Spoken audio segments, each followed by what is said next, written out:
여러분 안녕하십니까?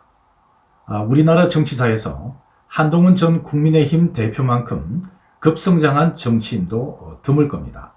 한 전 대표는 윤석열 정권이 들어서면서 당초 검찰총장에 임명되지 않을까 하는 예상을 뒤엎고 몇 단계나 뛰어넘어서 일약 법무부 장관에 전격 기용됩니다.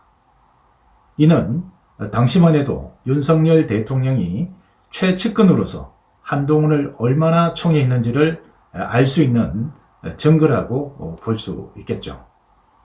한 전 대표는 2024년 4월 10일 총선을 앞두고 법무부 장관을 사퇴하고 국민의힘 비상대책위원장을 맡아서 총선을 진두지휘하게 됩니다.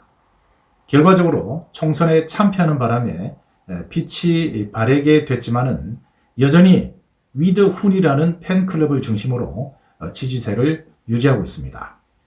이어 한 전 대표는 2024년 총선이 끝난 뒤 4개월 만에 치러진 국민의힘 당대표 선거에서 압도적인 표차로 당선되는 저력을 보여줬습니다. 지난해에는 12상 비상계엄이 선포되자 윤석열 대통령을 내란 혐의로 체포해야 한다고 주장을 했습니다. 한 전 대표의 내란 혐의 주장은 어이없게도 민주당이 비상계엄을 내란 정국으로 활용하는데 이용당했다, 이런 비판을 받고 있습니다. 결국 한 전 대표는 국민의힘에서 사퇴 압력이 거세지고 장동혁 최고위원의 사퇴로 결국 당대표에서 물러나게 됩니다. 이후 집거 생활을 하던 한동훈 전 대표는 최근 들어서 대장동 항소 포기 사태와 론스타 승소를 계기로 다시 한번 존재감을 과시를 하고 있습니다. 한 전 대표는 최근 SNS를 통해서 김민석 국무총리가 론스타 승소를 이재명 정부의 쾌거라고 발표한 데 대해서 론스타 소송의 최종 변론은 민주당 정권 출범 전인 2025년 1월이었다면서 새 정부는 론스타와 관련해서 한 것이 전혀 없고 당시 항소 자체를 강력하게 반대했다고 주장을 했습니다. 실제로 한 전 대표는 2023년 법무부 장관 재직 당시 론스톤 중재판 정부의 월권 및 절차 규칙 위반을 근거로 판정 취소 및 집행정지 신청을 주도를 했습니다. 당시 우리 정부는 론스타에 약 3,200억 원의 손해배상금과 지연 이자를 지급해야 할 상황이었는데 결국 이번에 최종 승소하면서 입장이 바뀌게 됐습니다. 한 전 대표는 대장동 항소 포기 사태와 론스타 승소를 계기로 집거 생활을 접고 정치 활동을 재개할 것으로 예상이 됩니다.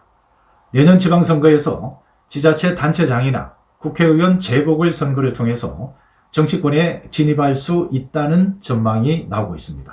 국민의힘 일부에서는 한 전 대표의 부활이 양날의 칼로 작용할 수 있다는 우려를 하고 있습니다. 당내에서는 장동혁 대표를 중심으로 한동훈 전 대표를 반대하는 세력들이 많습니다. 자칫 한동훈의 공천을 둘러싸고 한동훈을 반대하는 세력과 한동훈을 지지하는 세력 간의 갈등과 분열이 더욱 심화될 수 있다는 우려가 나오고 있습니다. 물론 국민의힘 내에서도 한동훈 전 대표가 대장동 항소 포기와 론스타 승소를 중심으로 대여 투쟁을 잘하고 있는 부분도 있다면서 긍정적인 평가를 하는 의원들도 있습니다. 그러나 국민의힘 강경파들은 4월 10일 총선과 윤석열 대통령의 계엄 선포 과정에서 사사건건 윤석열 대통령을 비난하면서 결국 국민의힘을 위기에 빠뜨린 배신자인 만큼 국민의힘과는 함께할 수 없는 인물이다, 이렇게 비판하고 있습니다. 또한 계엄 정국에서 처음으로 윤석열 대통령의 계엄을 내란으로 규정하는 바람에 급기야는 민주당이 계엄 특검을 통해서 내란몰이를 하는데 아이디어를 제공한 원흉이라고 규탄하고 있습니다. 내년 지방선거에서는 단결하는 진영이 승리하고 분열하는 진영이 패배할 게 뻔한데, 만약 국민의힘이 지방선거를 앞두고 한동훈을 놓고 갈등이 증폭한다면 지방선거 패배는 불을 보듯 뻔합니다.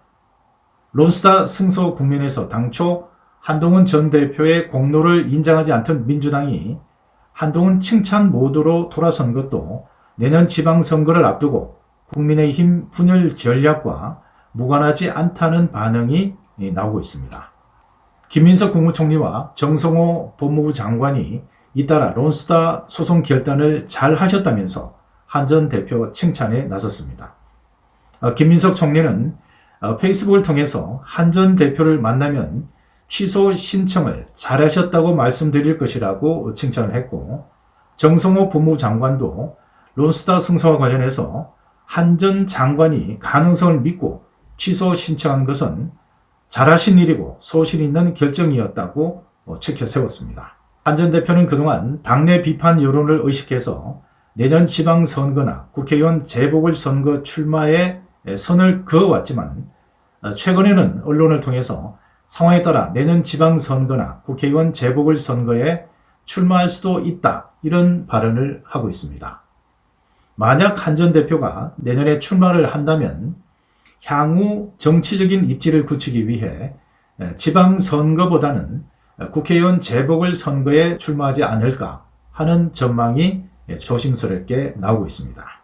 보수 농객인 조갑재 대표는 한동훈 전 대표가 내년 지방선거에서 서울시장에 출마해야 한다, 이런 주장을 하고 있습니다.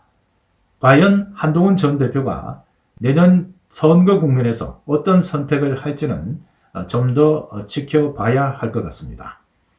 한 전 대표가 윤석열 대통령의 계엄을 계기로 국민의힘에서 밀려난 이후 다시 보수 진영의 중심으로 떠오를 수 있을지 정치권에 관심이 집중되고 있습니다. 지금까지 도사카TV 도기창입니다. 여러분 감사합니다.